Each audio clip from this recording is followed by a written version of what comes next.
Hello, everybody, and welcome to another episode of D Rock's Trades. I'm your host, D Rock. Thank you for tuning in today. And if this content has helped you in any way, please like and subscribe. And do not hesitate to drop any comments, questions, or concerns, as I always value feedback. So, without any further ado, let's get right to it.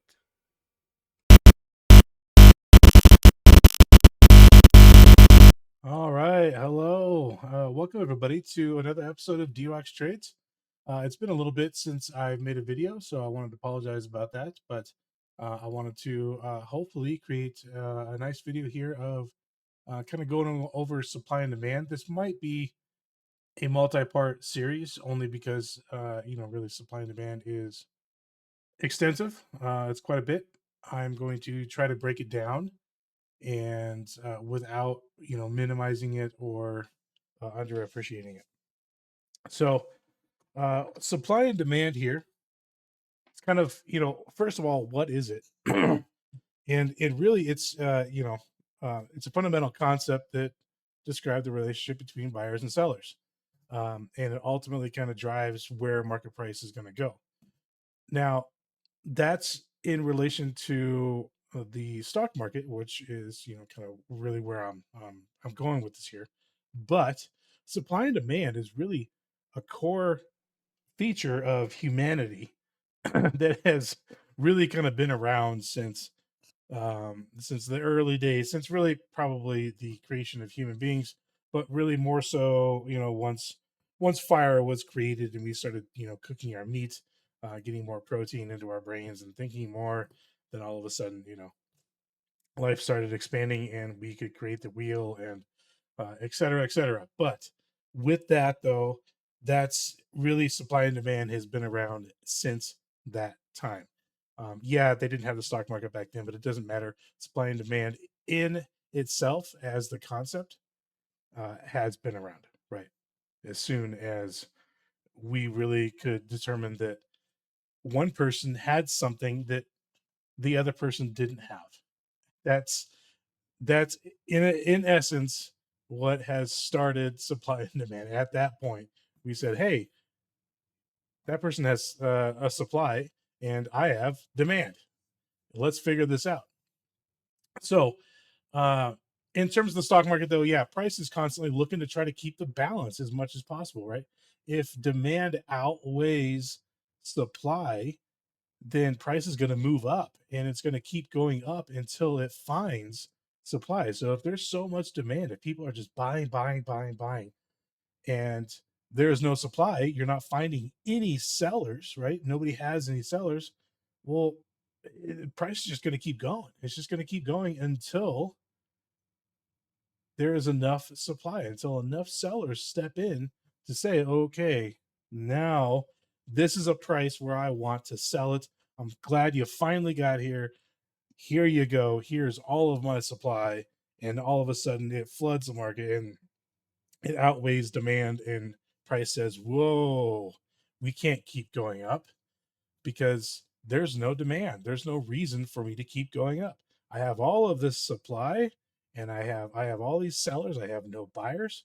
Well, price then needs to come down because supply has outweighed demand and it needs to come down and find more buyers, find more demand. Okay, so that's kind of in essence what price really does, without undermining it too much there. Just being very simple. And sometimes price will find supply and demand within a relatively small price range and it keeps ping pong and bouncing back and forth. It finds balance, right? And that's when you get consolidation. Uh, and those are the kind of the levels that we look for. And that's how you find the supply and demand. Um, so continuing on, our supply and demand structures here. So these are just kind of basic structures that you have, and you really have three different things that price does. It rallies, it bases or consolidates, or it drops. And there's a combination of these three that it does. So we do a rally, base, drop. These are reversal patterns because we went up, we based, then we came back down, or we drop, base, rally. Again, it's a reversal pattern or continuation pattern. We drop, we base for a little bit, and we say, you know what, we need more. We need more demand. So it drops again, drop, base, drop. Or rally, base, rally, same thing. We rally, we base here. We try to say, okay, are we balanced yet? Do we have, that's what price doing? It comes up here, it says, okay, we found some supply, we found some sellers here. Are we balanced? What are we doing? Okay, we're trying to figure it out. Oh, no, you know what? We're not. We still have so much more demand. Then it breaks out to find more supply, more sellers. Okay.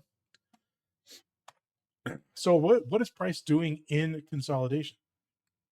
Well, sometimes it is a battle between the buyers and sellers, and what they're trying to figure it out. They're trying to figure out what is the healthy price for this particular stock at that particular time. And so it's just a battle. And ultimately one of them is going to win. It could take 10 minutes or it could take 10 years. Ultimately, buyers, between buyers and sellers, one of them is going to outweigh the other one. Now, price is determining where the imbalance is, right? Example, is there more demand than supply or more supply than demand? So it's trying to figure that out the whole time.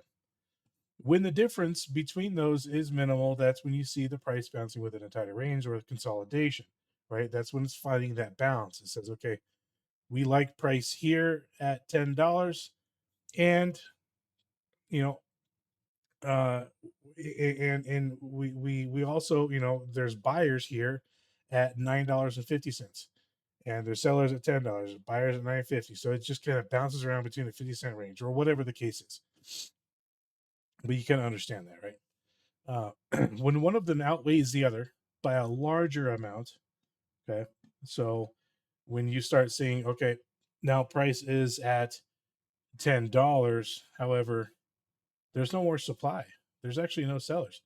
Sellers don't want to sell it at $10 anymore because who knows? They might actually think it's worth a lot more than that. So they might be saying, you know what, we're gonna we're gonna sit on this and we're gonna say we want to sell this at $15. Okay, well that's a much larger that's a much larger imbalancer, right? So you have sellers that say, you know what, we want to sell it at 15, and then you have buyers that say, yes, we believe you. We believe you that $10 is too cheap for this. There's a lot of demand here. We're going to keep buying it. We're going to buy it up right here.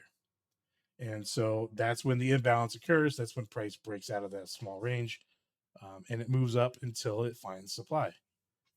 And it can also be when market makers are loading the positions, building liquidity, or offloading positions. But let's actually dive into that when market makers are getting involved here, because in essence, supply and demand. I mean, it's created on all time frames. It's created um, in all tickers and everything that is tradable. But the ones that I particularly and a lot of people really look for are the ones that are backed by market makers. When institutions, heavy institutions, are getting involved and they're building very large positions to that can really move price in a powerful direction. That's what we look for. So let's dive into that. Market makers with supply and demand. So if a market maker or institution wants to buy a stock in large quantities, they really do kind of often need to break it up into multiple orders so they don't kind of manipulate that price. For example, if they want to buy $2 billion worth of shares, they might break it up into chunks of 200 million instead of one single order for 2 billion, so as not to, draw attention. Maybe they just want to be real sneaky about it, or maybe it's really there's kind of a lower float, and they might actually be manipulating the stock. And when they put that $2 billion order in, it'll never even get close to being filled because price will just blow out of the water. They might fill $100 million of that order and price just goes. They won't be able to do it, or they'll actually be manipulating the price. So with these, instead, they'll break it up into smaller chunks, so it kind of just blends in with the flow, and and they can build their order alongside with not not making a big scene about it. So these position loading events or offloading can take time, especially the events that really move the price with the power that we're looking for. Um, so what I mean by that is they can take time, as in it can take multiple candles, or it can just take one candle, right? But it can take time. The time that it takes, again, could be on any time frame. The time that it takes could be a matter of minutes, hours, days, weeks, months, years, right? It really can be. And yes, I have seen price consolidate for a few yearly candles before it breaks out.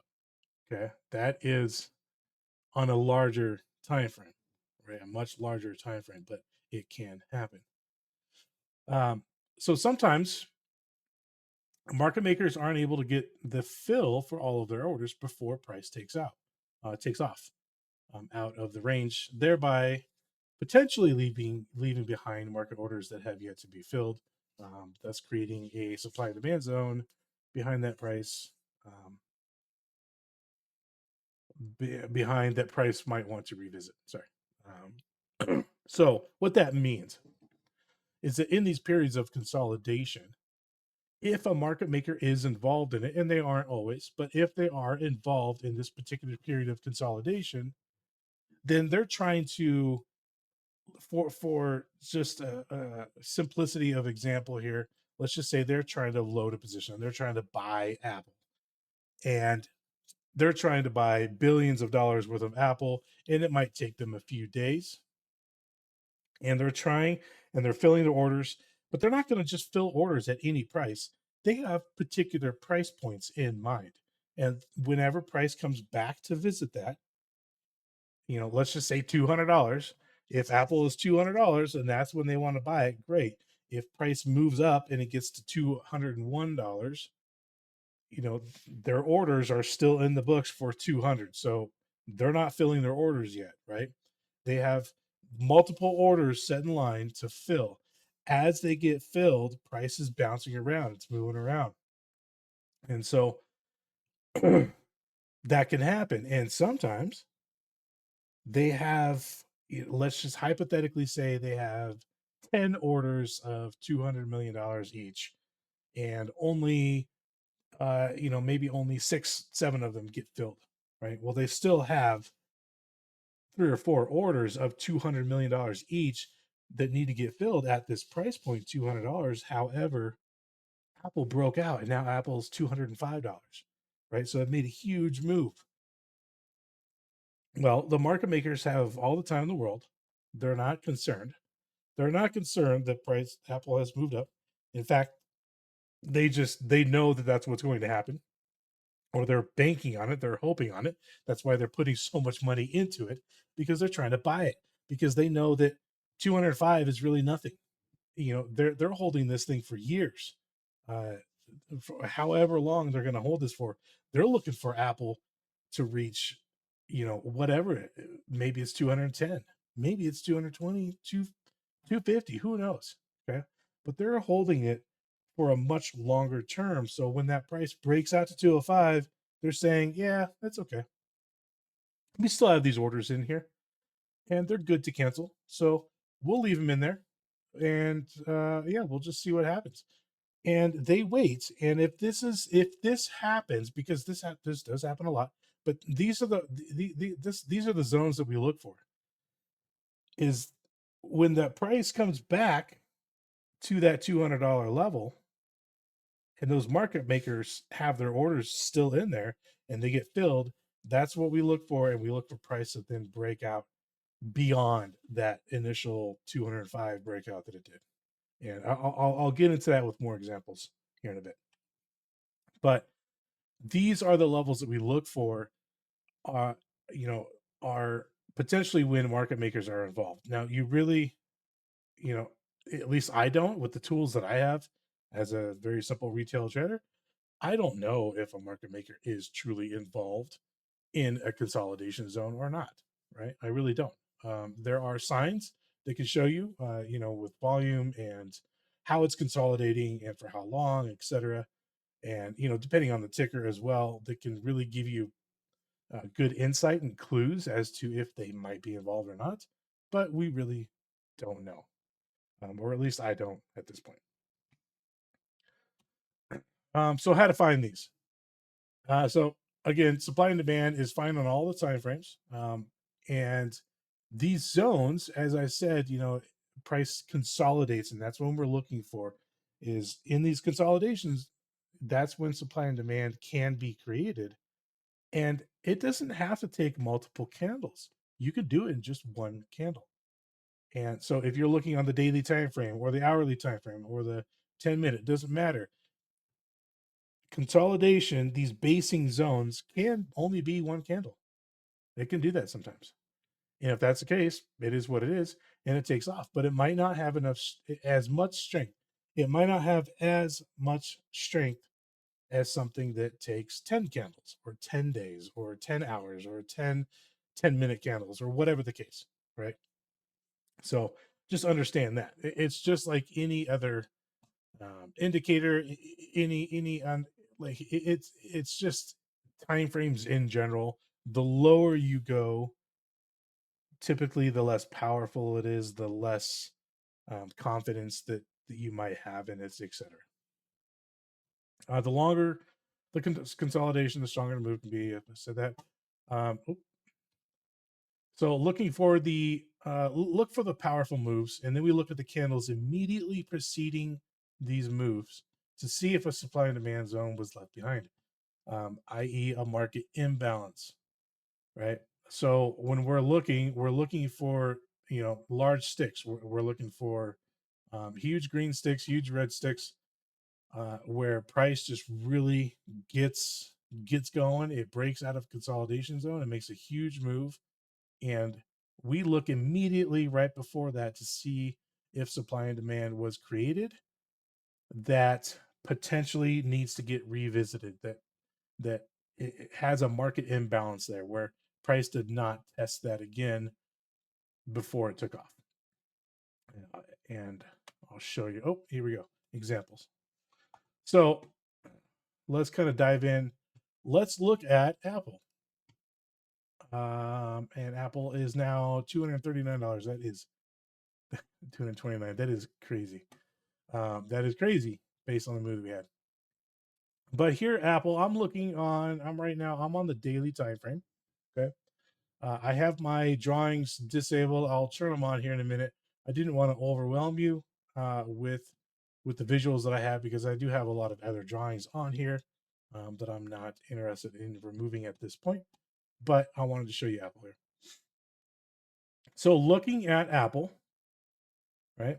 What we're looking for are the big moves. So right here, you have this candle pops up, and if you're looking at it, and let's just say even here on the replay, and you're looking here and you're like, oh yeah, it broke out. Well, it did, right? This was a consolidation. It kind of broke out here, but this isn't a large move.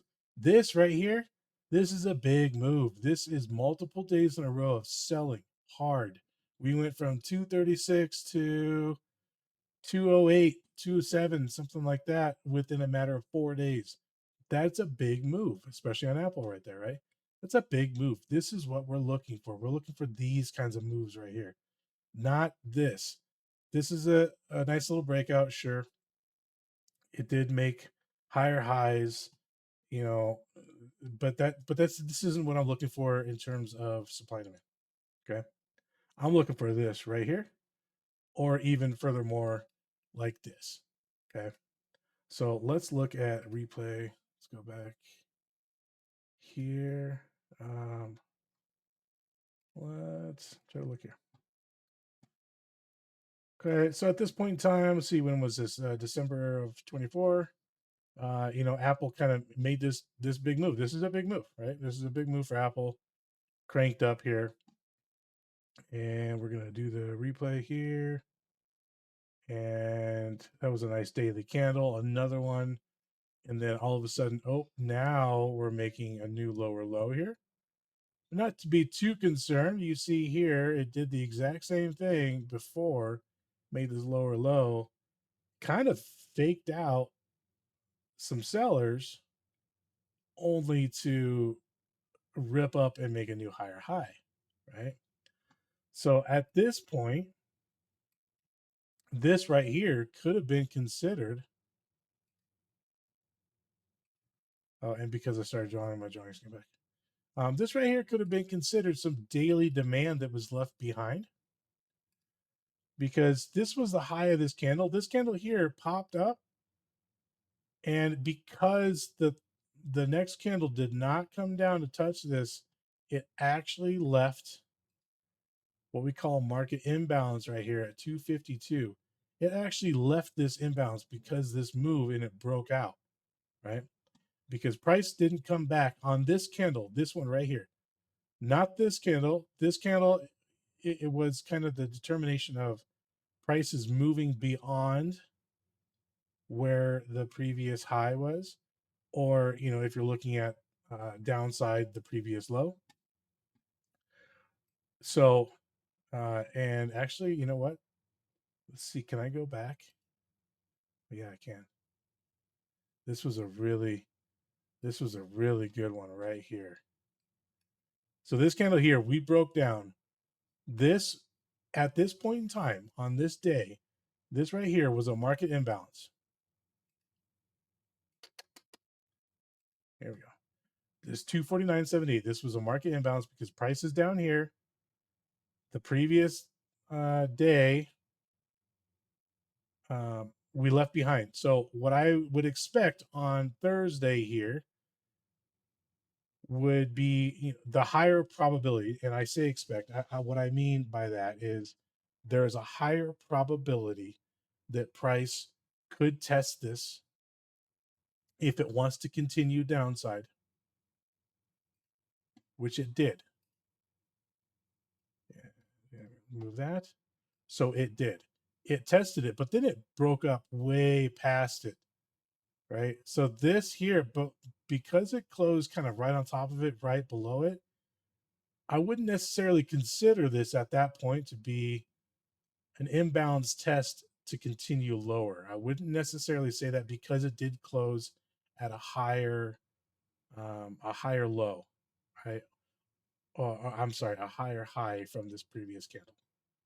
So I wouldn't necessarily consider that, but I would say, because we opened up here, that there was a higher probability that price needed to test 249.78. So price opened up here somewhere around 247, and sure enough, what did it do? It came up and it did test that, although it did continue to break out even beyond that,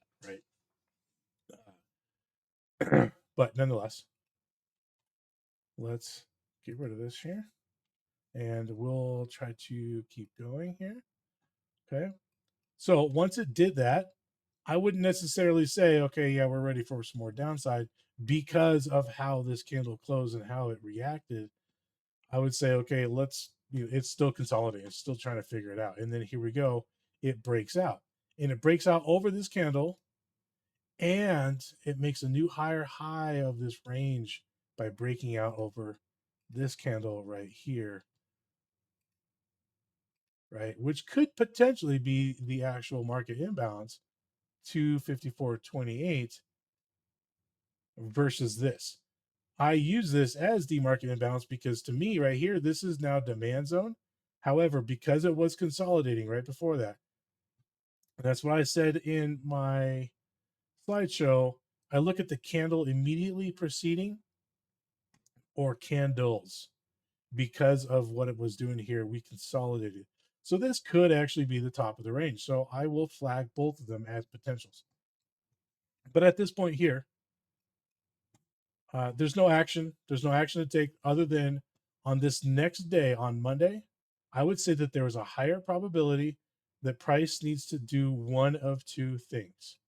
It either needs to test this as a potential market imbalance, 254.28, or price needs to test 252 as the actual market imbalance and being a start of the demand zone that was left behind.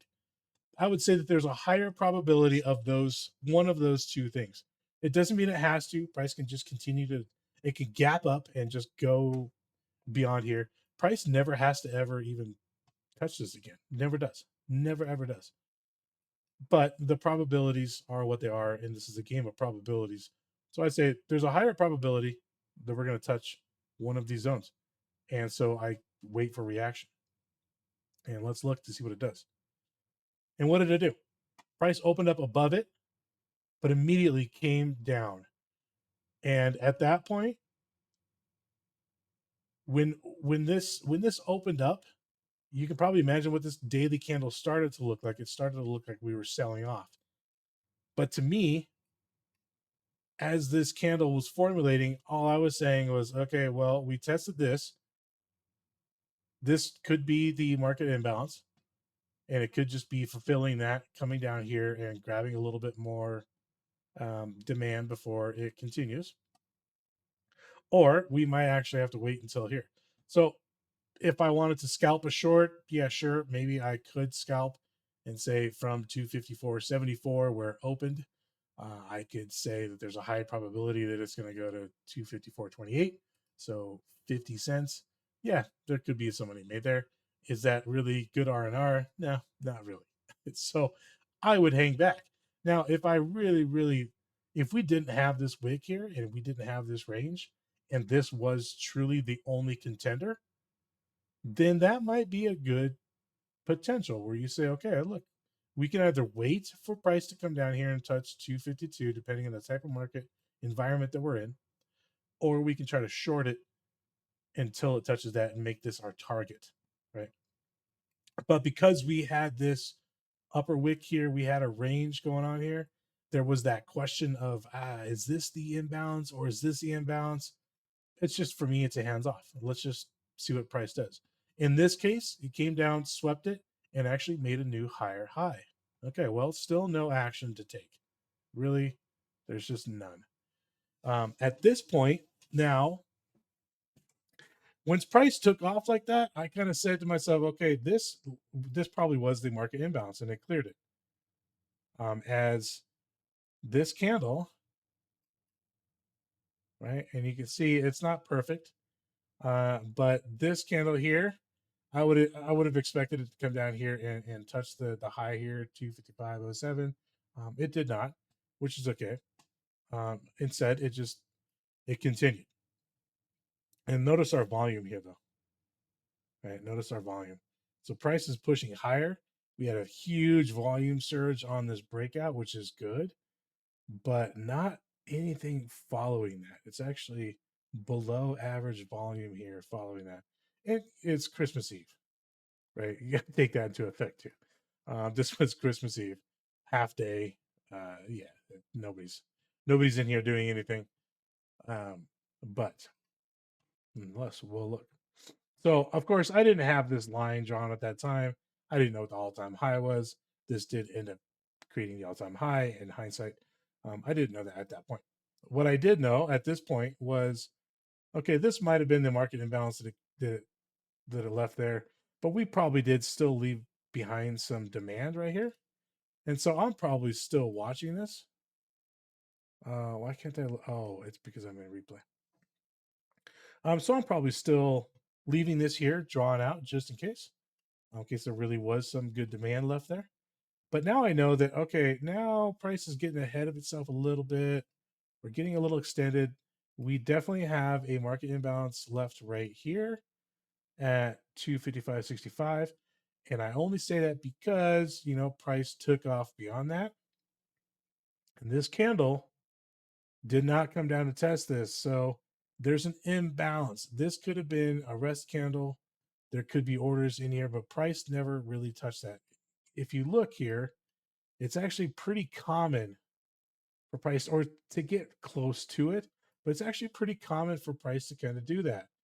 Is when, and it didn't do it on that particular one, of course.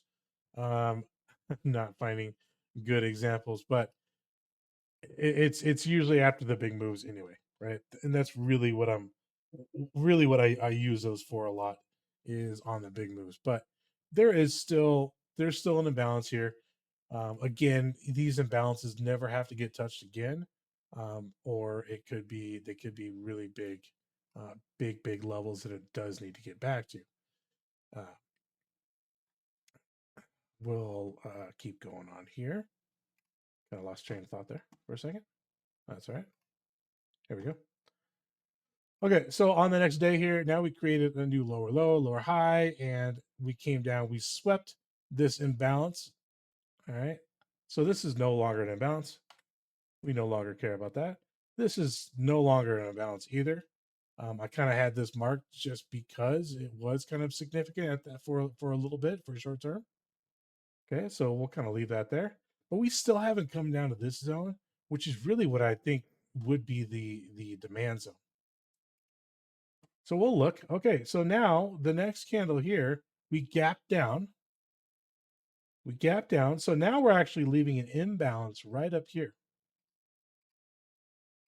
Okay, and I zone that, but this is actually an imbalance level right here, and we're going to mark this as supply. So now we have one daily candle left as potential supply, because when you do that, the next candle that comes up and tests it, this doesn't count. Okay, this does not necessarily count as the candle. You want to look at that third candle. So if this candle here had touched this, it wouldn't be a clean zone anymore. But we only have the one candle. This is perfect. This is an untouched supply zone at this point. Okay, this supply zone is untouched. That means there could be a market maker that was involved here trying to offload a position, um, with large quantities, and they might not have gotten filled on all of it. They potentially only got filled on part of it. But nonetheless, there could actually be retail buyers in there as well that bought here at the top, and they're waiting to now get out of it, for panic selling or whatever the case.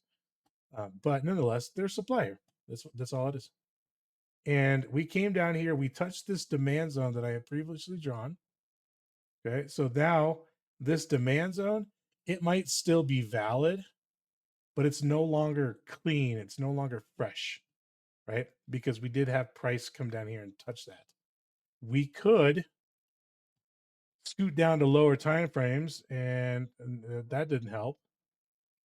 What we could, yeah, that didn't help much either. We maybe here, okay. So we just essentially said, okay, yeah, this was demand, but we came down, we touched it, we get it, and price came back down. And on the hourly here, it doesn't look great either, right? And so price came down, we touched it. But now I want to know, okay, where's the next untouched demand zone? Where's the next untouched one, right? This is still my biggest untouched supply. And if you see here, if you notice, I was looking at the daily, but look at the hourly here. And we actually probably did create a nice little consolidation chunk right here. There could be a market maker that was trying to offload their position, and price got away from them, and there might be some orders left up here. It's very possible. And in fact, on this one, this would be the event where if price does come up and touch this and rejects, then I would say, okay, this is no longer, a clean, untouched, uh, the supply zone, but we might have some more up here. I would move it up, right? And that's kind of what we're looking at right here on the demand side. We moved it down. So now this is the untouched, right? So we'll just continue moving candles. Can I go back? I'm in the replay. I don't use this too often here. Let's look. So now we look at the next candle. And what did the next candle do? It said, okay, we're going to continue. And or this zone that I moved down into, it said, yep, you're right. There was more demand there. We found it, we touched it, and this actually stopped us. This was a temporary wall, at least for now. It's a temporary, you know, floor, I guess is a better term. Temporary floor that we're finding support on within this demand zone. But we're testing it. We're touching it multiple times. So this demand zone is actually no longer clean as well. Now, it does not mean that it's no longer valid. Okay, this can still be a very valid demand, and price could bounce up here and still come down and touch it multiple times before it finally does break down through, or before it finally just takes off like a rocket ship. We don't know for sure. Okay, but what I look for is the zones that have not been touched. So once this is touched, I'm kind of okay. This is it. This is no longer a good a valid zone. If I were looking to play this, okay, and let's just hypothetically say I wanted to play this second one, then this candle right here would have shown me, okay, we tested it, and then we kind of popped up a little bit, but we still haven't broken structure. There's no higher high being made here. So I'm not really like into this being a bounce just yet. Now, this candle here did create a higher high on one candle. It didn't really break this structure. And I meant to actually, sorry, to those are EMAs. I don't want to get those confused in this video, so I'll just take those out. Sorry, I'm so used to seeing those that it's just kind of second nature for me. But so here we created a new higher high. It actually kind of broke the structure just a little bit, just barely, but nothing that's like really striking. It doesn't really strike you as, wow, we are reversing. Um, this does strike me as a potential. Like, okay, yeah, we might. But now look at this next candle here. It came down and touched it again, and it closed as a lower low, lower low, lower high in terms of the closing. Uh, so I don't have any warm fuzzies. So I have not entered yet. Would be looking for this structure to break, meaning this candle right here technically was a breakage structure, but not what I'm looking for. I'm looking for something with a lot more power behind it and more convincing terms, I suppose. Kind of hard to say otherwise. So I wouldn't have taken this for on the we're looking on the hourly, so this might have been like a day trade, um, but not convincing enough for me yet. Let's look at the next. Oh yeah, and then look at the next hourly candle, which was so look at this was actually the end of the day too, the last day of the year. So you always got to take that into effect. Um, I have a hard time remembering to look at that when I'm doing the replays here. So sorry. Uh, so this is the very first day of the year. So definitely some other factors involved there. Not something that I would want to take going into the end of the year on this tiny little half-ass break of structure bounce on demand, right? So what did price do though on the very first hour of the year? Is it soaked through this demand zone and it broke below it. It did close at the previous level. Um, so it might actually be trying to create support here at this point. But this demand zone is squashed. It's dead. It's done. Okay. There's nothing here anymore. There is no longer any demand there. Now what you're looking at is this is still the king shit supply right here, but you actually have some other supply zones created, especially as we're looking on the hourly. We'll just kind of stick here for a minute. So whenever you have a gap down or gap up, that's definitely creating these zones. So this is a potential supply zone left behind. And the consolidation here, I wouldn't say is enough to it's a few pennies, but you could move this down just a little bit to really encompass that. But this is untouched supply right now, and which would also coincide with a gap fill, right? So if price does come there, this is a gap fill, but this is the supply zone, and you have another one. Yeah, not really. So you see here, as price moves here, you might think, okay, well, yeah, we left behind a zone right here, a supply zone. Well, we didn't, and I'll say that because this candle right here doesn't count, right? So this was the break right here.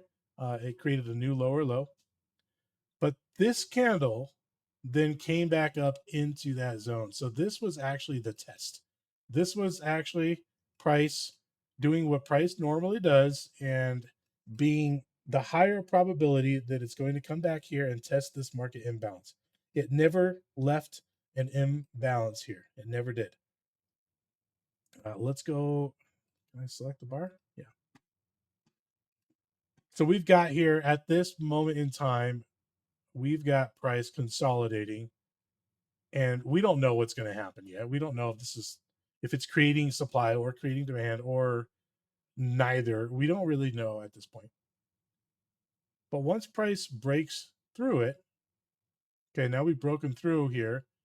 We've come back and we've come back to this 252 level that we had previously marked as an imbalance, which did test it. Now we're kind of magnetized to it for a little bit. Okay, that happens, right?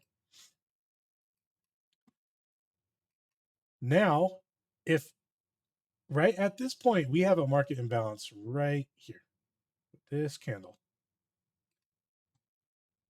252.69. This is the market imbalance. So on this next hourly candle, which again is the opening bell of the last day of the year. So take this with a grain of salt here. But on this opening candle right here, we have a market imbalance. If price does not touch this 252.69, then this will be a really good supply zone that it's going to leave behind. Right? So we're going to have a really good supply. So let's move it along. What happens? Price actually comes up and blows right through. It tests this imbalance. So this imbalance is no longer good. And it says, okay, yeah, that was supply. There was a supply zone there. Absolutely. But we came up and we grabbed it real quick. We didn't need to wait, right? This was just a supply zone that got tested and rejected real fast. We just didn't need to wait. So we're not leaving anything behind here. So as we continue moving these candles, we're so far really not leaving much behind. There could be an argument that says, yeah, okay, maybe there is still an imbalance right here because price didn't quite get up here to this range. There could be that left as an argument. So we'll kind of leave that there. This could potentially be probably more on a higher time frame, is what I would say. Yeah, I'm not really seeing it in a lower time frame. Yeah, it really didn't because it came up here to test that again. I'm just not seeing it. It's just not the cleaner of the moves, right? Now though, we are starting to get price really dipping away from us. So at this point here, I would say that up here, there's not going to be this is not a clean supply. It has been touched. But again, I'll come back to what I said earlier is that just because a supplier demand zone is touched does not mean it's no longer valid, does not mean it's not good anymore. It just means that it's not exactly what I am personally looking for. I look for the ones that haven't been touched yet because typically those typically have the higher probability of having the largest market reaction, right? And so that's what I'm kind of looking for. So yeah, we can, I'll go back on what I said here. This could be a supply zone. It's just not clean. It's been touched. It's been tested. It's not my cup of tea. Okay, but I'll leave it here. I'll leave it flagged. We'll kind of just see what it goes because really I have no idea other than the bigger picture that Apple is 250 and Apple went much lower than that. That's really all I know. I really don't know what's happening candle to candle here. And then here we have our the first of the year came down, swept demand, blew, went right through it. Great. So we're trying to see. Okay, so at this point here, let's remove this actually, and let me show you what an actual clean zone is. So this one here is a clean zone. So again, whenever there's a gap down or gap up, that is a really good place where we probably did leave supply and demand because price got away. That's what happened. Price got away. That means there could be orders sitting up here. Okay. This is going to get into advanced, but what I would say is actually this could be what's considered to be a buy to sell candle. I don't know that I want to get into that just yet. Let's look to see what price actually does. Let's change this back to the daily here, just to kind of speed things up a little bit. No, we're just cranking down here. We're just cranking down. So back to the hourly here. What we've done here, we've just left supply. This is clean supply.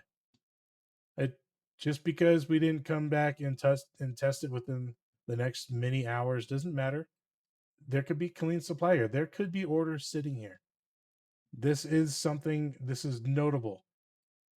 I actually don't even know if we have ever tested this again currently. All right, this could be a really good level to look at with Apple being on its current tear. Although it's down here towards what 230, 229, something like that. So, but I'm going to leave that up here. I'm going to leave that up here right now. Let's go back to the daily. Auto fit this thing. All right, so let's just continue here. So right now we have left behind a smaller time frame, and actually this. So this is supply right here on the daily. Okay, this can be considered supply right here on the daily. This one daily candle, and that might be in that little clump of garbage that we were looking at. And it's just on a much bigger scale on the daily. That's when you find it. Come on. All right. So this is a good supply zone here, and yeah, we do have another one here on the smaller time frame. I'm going to look at the bigger picture though. I'm going to look at the daily. I'm gonna leave that one here. This was a gap down, obviously, but you can see here before that we had some other zones created that I'll want to pay a little bit more attention to. So let's just continue on here. Right. So as price is moving down, you're thinking to yourself, okay, well, where's it going to stop, right? Because we found demand and we blew right through it. And this is classic right here. You had this demand zone, blew right through it, and then it came back up and it retested what this old zone was. Okay, this was the old zone. Let's just do this as a blue range here. This was old demand. Could even flag it here, but this was kind of really more it. And we thought that maybe it was trying to find that, use it as support. No, it blew through. And then it really blew through. And then when price was below this level, what did it do? It came back up to make sure. It grabbed this, it used this old demand as now supply. It tested it and rejected it even further. Okay. So that's just what I was saying right there. But we're looking at this and we're saying, okay, is this a bounce spot for Apple right here? Is this a bounce spot? And good question. We have what looks to be a support area kind of being created in this region right here. Okay, this is a support level. Price has tested this multiple times, and it swept this and is currently closed above it. So that's healthy. That's looking good. However, looking at these candles here, now we're seeing okay, where's the biggest imbalance left behind? And what I see here is because it took so many days, and you have this range that was way up here, came down. We did a lot of consolidating. Yeah, then price kind of broke out, and we left what looks to be a very good potential demand right here. Is kind of what it looks to be to me, right? Because price never came back and touched that. This would have been a good market imbalance, 230.72 left behind that we never touched again. So I would kind of be leaning towards this could be a really really good bounce spot, a really good R&R. However, because we had this range right here with much higher, it just came lower and then broke through. This I would say is really more the breakout. This was the break of structure right here. The beginning of December, we kind of broke through this structure finally, creating this breakout. So I would say at least this one might be the nearest, we'll call it that, the nearest demand would be right here. And using this level that was what like a previous all-time high, tested all-time high again, rejected. Okay, so this is really more of the breakout level that I would like to see. And we'll kind of adjust that level to be more precise there. There we go. So this is right here.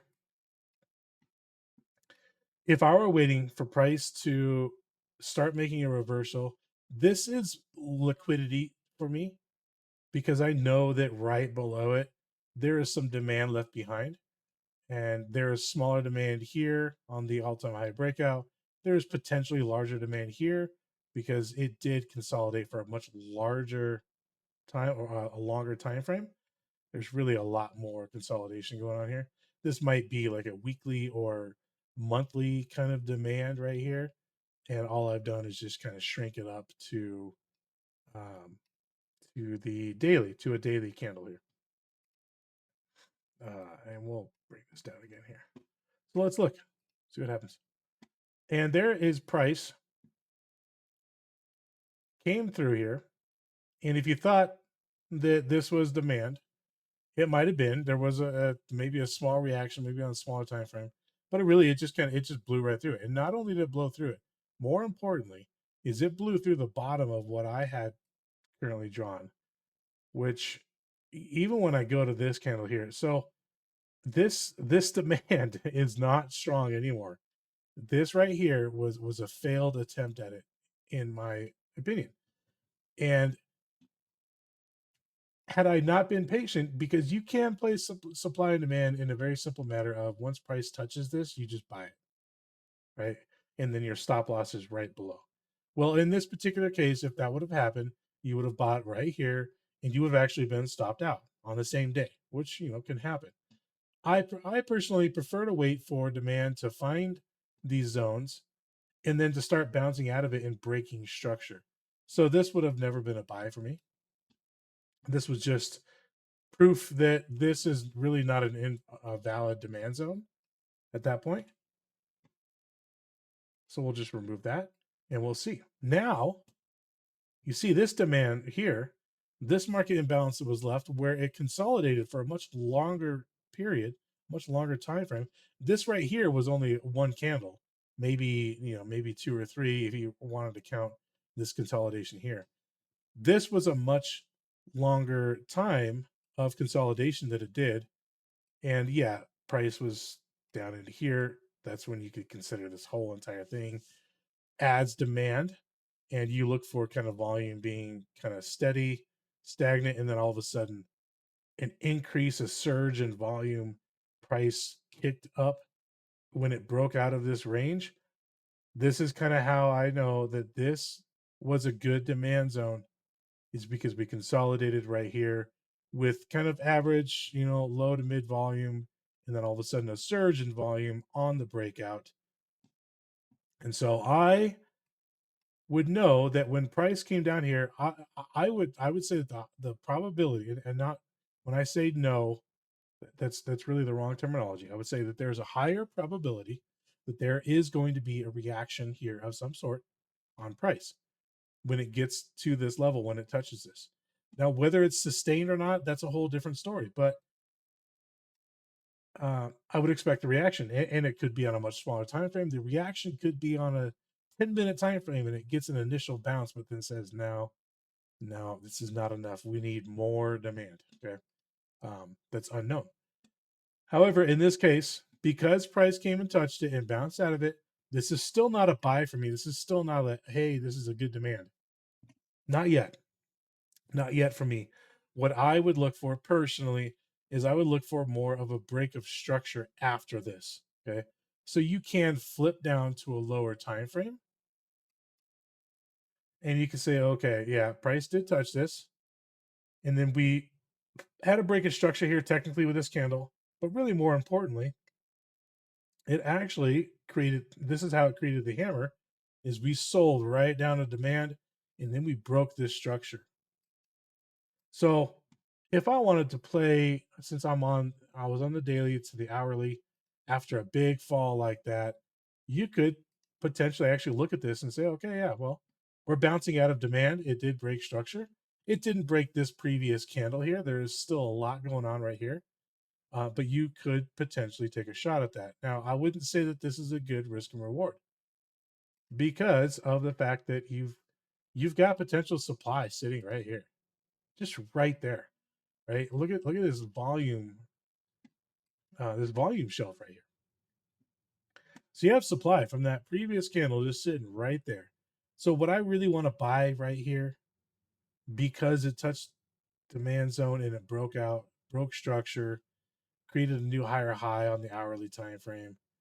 Not necessarily, because where is my stop going to have to be?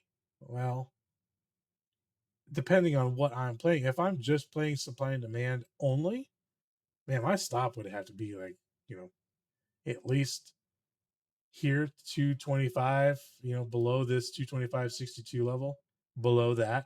But really, this demand is probably bigger than that. So probably below this 219. And meanwhile, I've got supply right here. Well, that's not good R&R. That's just not healthy.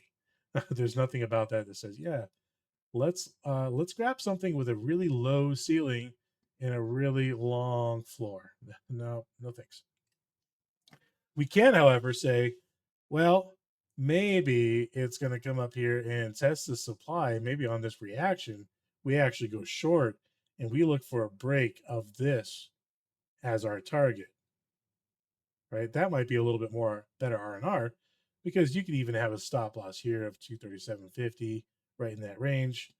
After it touches supply, that's your stop loss right up here, right above this small supply. Meanwhile, you target low of day from Monday there, right? That could be a nice little scalp, good little R&R. But those are just examples, ideas. Really, though, since you're looking at this is the daily. You're looking for this structure to break. You really actually want, in order for this to be healthy bounce, which would require a long wait just because of how this moved, you would need to have this 247, this candle right here, break for a good R&R, or a good confidence, a good high confidence demand bounce. You could also play the break of this candle and say, okay, now you have a higher confidence that this demand zone really was a good demand zone. But just because of how it formed and how it moved, you're really going to need price to get up pretty far to have good confidence. So this is just really not a good play for me unless you want to do this smaller scalp in the on the short side. Which you look at the stock, what is the trend? Well, the trend is down. So does it make more sense that the R&R is better for a short scalp than it is for a long? Absolutely it does. That's the trend. The trend is down, man. The trend is going down. Why fight it, right? Why fight it? So if you fight this, if you buy this, you're fighting. You're fighting against the trend. Meanwhile, the good R&R says, "No, I want to short right here, and I'm going to have my stop loss just a couple of dollars above that to go for it, right?" And you're aiming for more. And actually, if you use like the tool here, let's just do this for giggles here. Let's just say this is your short, and you're gonna have a stop loss just above that, and you're targeting right here, right there. Okay, what's your ratio? Look at the risk to reward ratio, 3.27. That's beautiful. Okay, anything over a one is actually good. If you're gonna risk $1, you want to try to make $1. This is saying if you're gonna risk $1, you're gonna shoot to make $3.27. It's the ratio. It's the 1 to 3 ratio. This is a wonderful ratio. And on options, this can net you a pretty good amount, depending on how fast and how it moves. Of course, lots of variables there, but this could bring in a nice little scalp, and it might only take 1 or 2 candles to do it. Right. Let's keep moving price before I just talk everybody to death here, but you can see here, look at it. So I actually really didn't know exactly how this was going to play out. I'm not paying attention to this, but this candle right here came up and swept supply, right? So why would I want to buy there when this is going to be definitely an area that I would say it has a high probability of rejection or reaction, and it did. It rejected it. It closed beneath it. Okay, and so if I wanted to short this, if I wanted to do a short scalp, I could have actually just shorted right there and kept that stop loss there. Let's get this back up here. Let's just see how this plays out because I really have no idea. And look at this. So the next candle actually created a new lower low. So if I had gotten in right there as a short, this is my stop. This is no longer my stop loss, by the way. If I was in this now, my stop loss is going to be moved down, probably to at least break even, if not in the money, or I mean in profit, just depending on what I bought and everything. But that is a really solid move in a 1 hour candle. And we're just going to keep looking there and bam. Okay, so now price is moving, and then it consolidates, obviously chewing into contract prices. But nonetheless, there we go. Okay, so that would be if you were still in it at that point, if you were going through this eye bleeding chop right here on an option contract. Hopefully, well, you weren't in 0 day because it's Tuesday, but if you were in weeklies, you're definitely burning a lot of theta here. However, this move, who knows, it could have brought in anywhere from 25 to 50% right there on a contract. Who knows? But with this consolidation, there's no reason to get out until right here. This is definitely a reason to get out because now it is cleared over your stop. Okay. And what we've done here on the hourly time frame is now we have broken structure. Now we have said, okay, this is no longer a supply. Now price tested it, rejected it, and then it busted right through it. And look at the volume. Look at the volume here, increased volume on this breakout. So now I would say, okay, this is potentially, you look at the bigger picture. All right, let's go back to this demand zone. So on this demand zone, now we are starting to break structure a little bit more here. This could actually be a potential if you really think that this was a good demand test, and we're going to start making another leg higher. right? But nonetheless, we do have a reaction here. That's kind of that's the point here, is that we flagged this as demand, and there has been a reaction. And I'm on the 4-hour time frame. This has spanned a couple of days so far.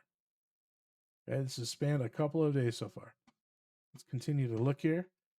Is it going to hold up? Who knows, man? Who knows? You never know. There we go. Because why? We're in a downtrend, right?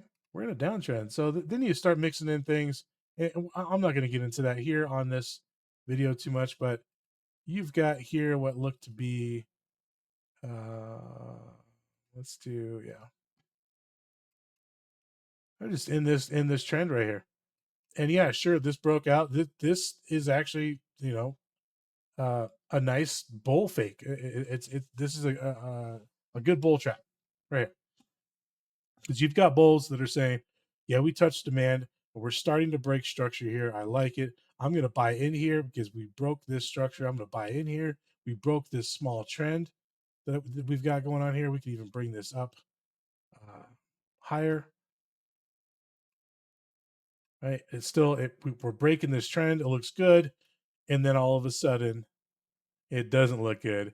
And you remember this level, how this was previously all-time high. It took a long time, came back, tested it almost exactly, rejected again before it broke out.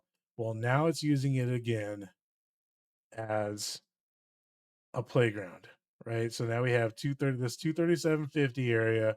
You've still got some big players in here that like this area for one reason or another. They like to sell it here, they like to buy it here, whatever the case. At this point, you've got people that like to sell it here, and it just plows right through. And you've got this 4-hour candle going all the way through, even this one here. 1, 2, 3, 4, 5, 6 candle, right? So that's a clear sign. It's a clear sign that this demand zone on the daily is definitely not strong anymore. It might have been for a minute, but it is not now. And if I look here, now I'm looking within the zone. I'm trying to shrink it up a little bit to say, okay, all of this has been touched now. Potentially here, which, price is only just a few pennies away from that. But we might be starting to look more into this range as another potential demand, right? Let's look. Let's keep going here. What happened? All right. Oh, wow. All right. And I don't remember what happened here. I don't. Just January. I don't know what was going on, but this was clearly a huge breakdown, and price came down to touch actually the bottom of this demand zone that we had flagged. We had previously said, this was a big range, so really this could be the bottom of demand way down here. So a very large zone. Well, now it came down and tested that and said, yeah, well, now we're at the bottom of this demand. So a reaction, high probability of a reaction there, sure. Now, are we going to continue down or not? I think we did, but we don't know that at this point. Does this look like a solid bounce candle? Not really. Not when we're in this huge downtrend like this. You've really got to start seeing some reversal. Now, I'm not seeing any reversal at this point. But being at from a supply and demand aspect of it, right? It's just a matter of seeing these zones and seeing, okay, look, we left behind uh, a potential supply zone right here because of this gap down, and which means there's actually a market imbalance here. There's a market imbalance here. We're moving so much that there's actually market imbalances here that are continuously left behind, right? So here, price came down. This candle, none of these candles ever touched this market imbalance. So this is technically an imbalance left behind. You can mark these up, right? Yeah, it might get a little crazy with your charts there, but these are technically market imbalances. Now, is price ever going to come back up here and touch this again? It doesn't have to. It really, really doesn't have to. Now, it's Apple. So I'm going to say that I'm just going to go out on a limb and say eventually these all time highs are going to get broken. How long is that going to take? I have no idea, but I'm just going to go out on a limb. If this was some podunk company that's very questionable, very new, whatever the case, market makers not involved here, then I would confidently say that price never has to come back to any of these levels. It might, but it never has to. Okay. Apple, a little different here. However, so we're leaving behind all of the supply, and that's what happens when you're moving down. You're leaving behind supply, supply, supply, supply. Same thing happens when you're ripping up, right? When you're just blowing things out of the water, you just keep leaving demand behind. Demand, demand, demand. It's when the imbalance occurs, when price says, okay, that's enough. We have soaked up enough demand. I need more supply. And that's when it's going to come back up there and try to figure it out. Right. And price at this point comes back up, and it needed to get all the way to the top of this little supply range on this particular candle, and then blow through it right up to this market imbalance. You see that? So I labeled this market imbalance, and this is actually one too. I didn't label this one. Truly not remembering what price actually did, but I really believe that or not, I don't care. But I really did forget or not know what price is going to do there. But we came up here, we tested this market imbalance. I would have had this level marked. Said, okay, yeah. So if I was in the long, let's just say, yeah, we broke structure here. You get in a long on whatever strategy you're going to play. Um, I would know this is an imbalance that I have. So this would be a target area. This would definitely be a target area if I was still in at that point, which, who knows. Um, but you can see here, this is probably a target area for a lot of people because it was the low of a day and it was kind of the high of the day, right? Um, so on right here, I'm sure a lot of people had this level kind of mapped out. This was nothing huge right here, but this was definitely if you were in long on this breakout, you enjoyed a healthy ride. This could have brought in 100, maybe even a couple 100% on contracts, depending on what you're playing, and um, with a good target. Let's look here. I don't want to take too long in this video. Where am I at? Ooh, I have gone a lot longer than I meant to. So I think I have. Let's just keep going. Yeah, this is the whole liberation day. So then you start getting into this. This is garbage, honestly. Oh no, this is February. February here. Nonetheless, let's cut the replay. Let's cut the replay here. Let's look at my Apple chart. So Apple was one of those here. I think this is where we were looking at. Yeah, this is kind of where we were looking at, and uh, you can see price, that did what it was going to do there. However, let me delete some of these levels that I created just for that demo. This one is actually untouched still. Okay, so this supply that I marked on a lower time frame, probably on the hourly, it's technically untouched still. This one definitely on the lower time frame. I actually don't even want to look at that here. I'm just going to delete this. And then this here at the all-time highs on that hourly, definitely untouched. Definitely want to have that marked out. But one could actually say, okay, look, yeah, there's some supply here, supply there. Technically, though, this entire thing is a supply zone on the daily that is untouched. It's never been touched. This one right here, if it came up here and touched that, that'd be a whole different story, but it never did. So if Apple does get freaky and start moving, This is a very big market imbalance right here left behind. Let me just move this one right there. 253.06. Let's delete some of these other uh, little ones here. So these are all kind of just confusing me right now. These are just for the demo. These are for the demo. Oh, you know what? I kind of like that one though. Yeah. Let's leave this one here. Let's just mark it as a normal support and resistance here because it is no longer technically an imbalance. But I will say, looking at this weekly,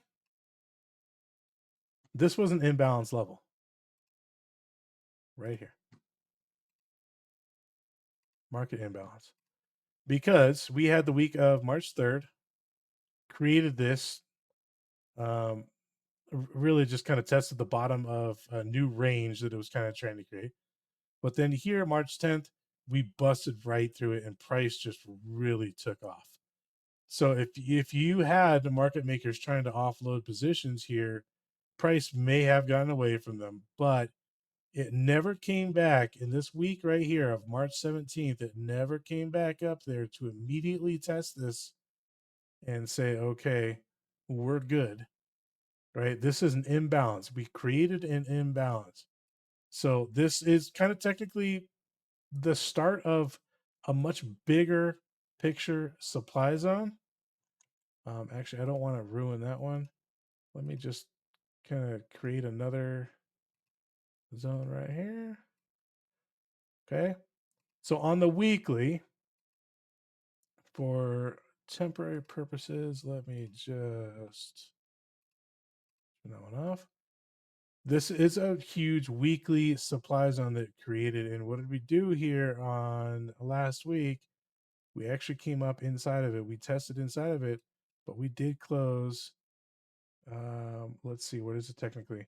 229.23, and we closed 229.35. So we closed inside of it. Okay. Barely, but that's all it takes. So that's actually kind of a big deal, right? It's actually kind of a big deal on Apple. We closed inside of this supply zone here, barely, but this could actually see potential continuation. Now, when I say that, I will say that this is a really old drawing that I had.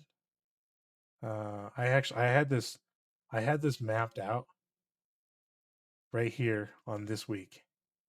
So before any of this happened, Apple was in this huge tight consolidation range, and price needed to either go one way or the other. It was either going to go down and we come back up here, we test and we continue, or we break out and do a little dance.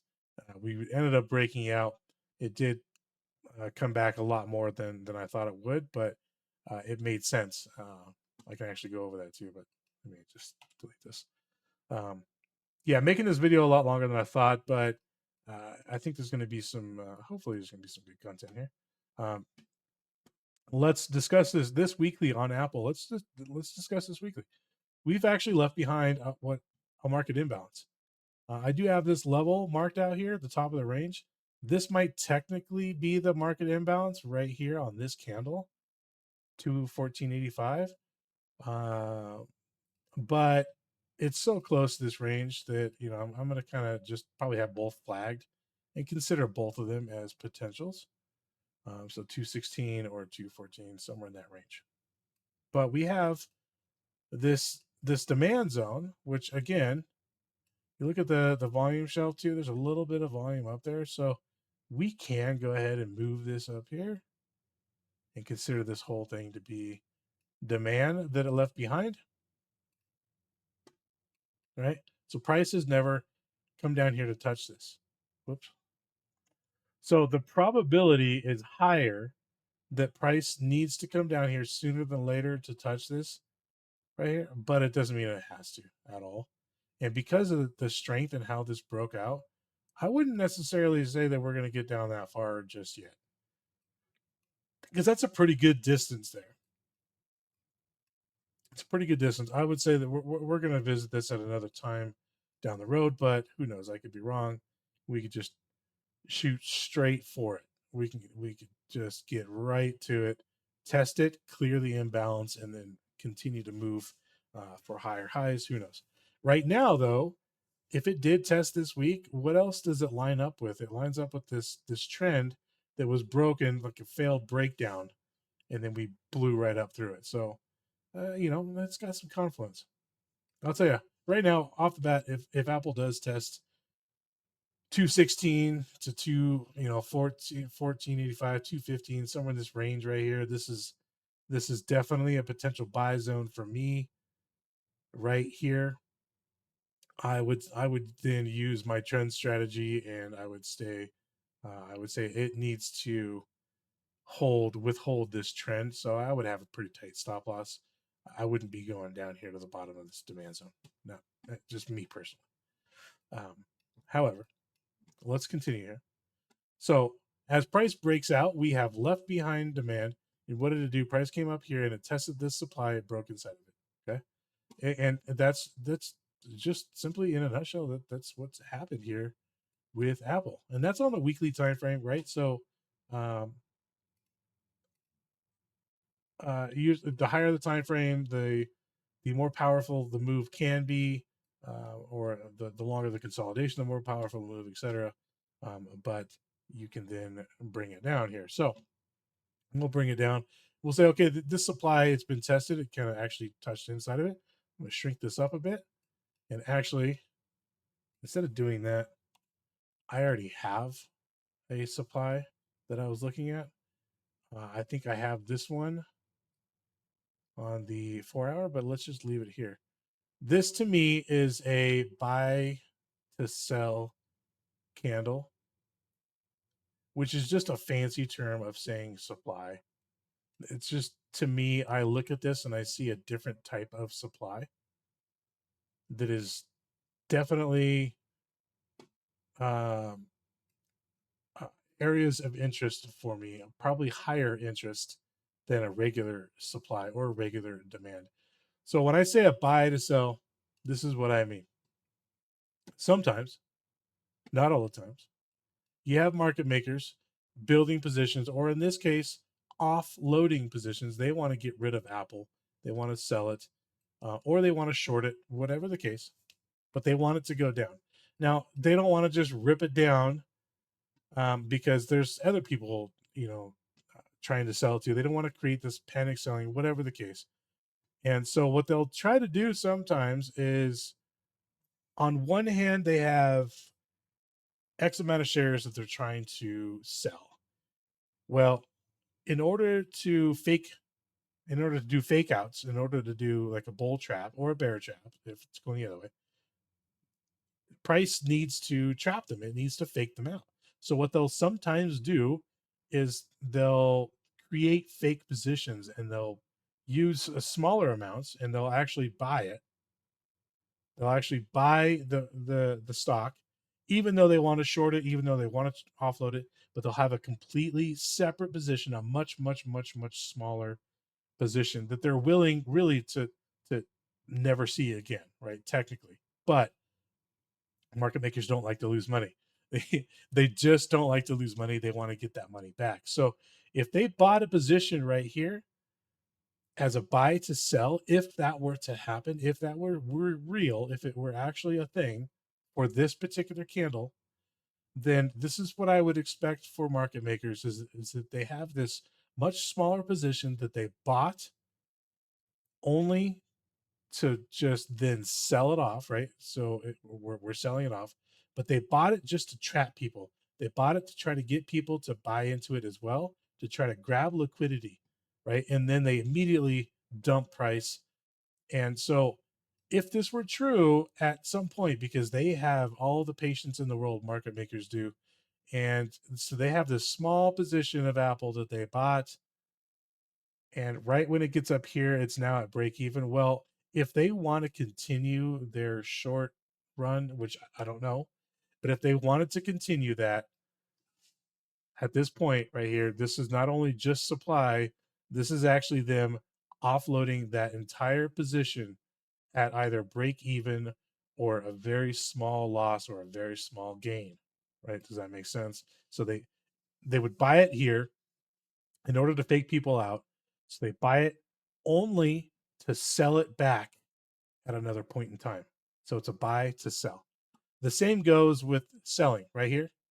This is a good potential sell to buy candle, right? It's a good fake out candle.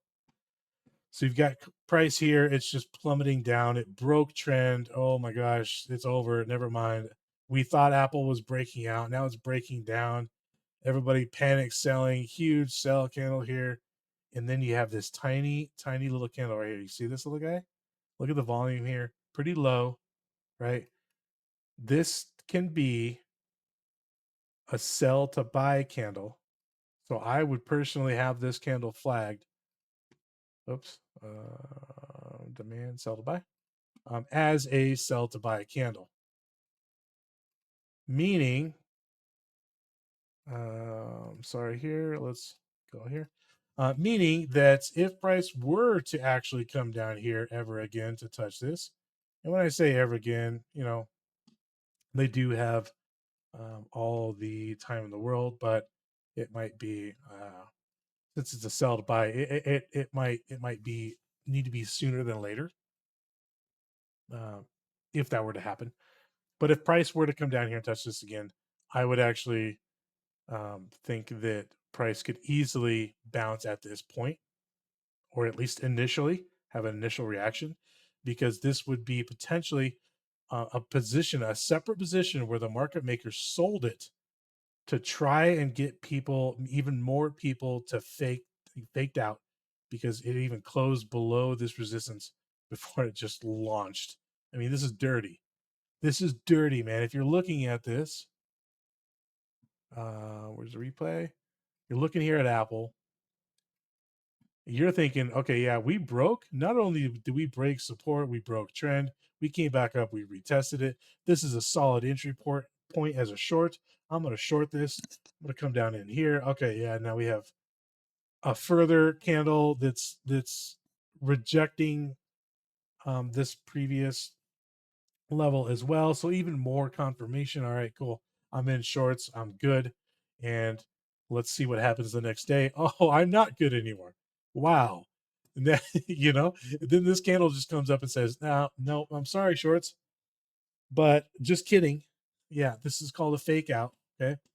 And so the market makers could have been in here doing this and creating this fake selling position, only knowing that they are either, it's a much smaller position, so they're either willing to completely risk all of it and just lose it, but more than likely they're going to hold on to it because they have a lot of patience, and they're going to say, yeah, when price gets back here, we'll buy it back.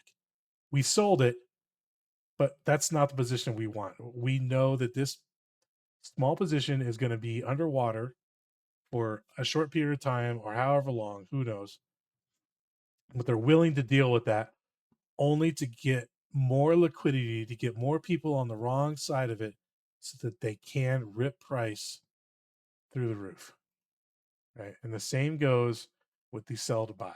So I didn't mean to get into those. Those were a little bit more advanced. We just, Apple is just full of good examples here. So I went into that. Where am I at? An hour and a half on this video. I do apologize for the length there. Um, I might try to edit a little bit here, but hopefully, if anything, you guys can play it back at fast speed, and maybe learn a thing or two, maybe not. But please leave some comments. Uh, Let me know so that I can adjust content later in the future to better suit you guys' needs here. So I think I said this before, but I will leave it on this for real this time. I will leave it here. And you guys have a good night. If I need to, I will create another continuation of supply and demand. I might have to go back and rewatch this just to kind of see what I may have missed or need to go over again in more detail. All right, guys. Have a great evening.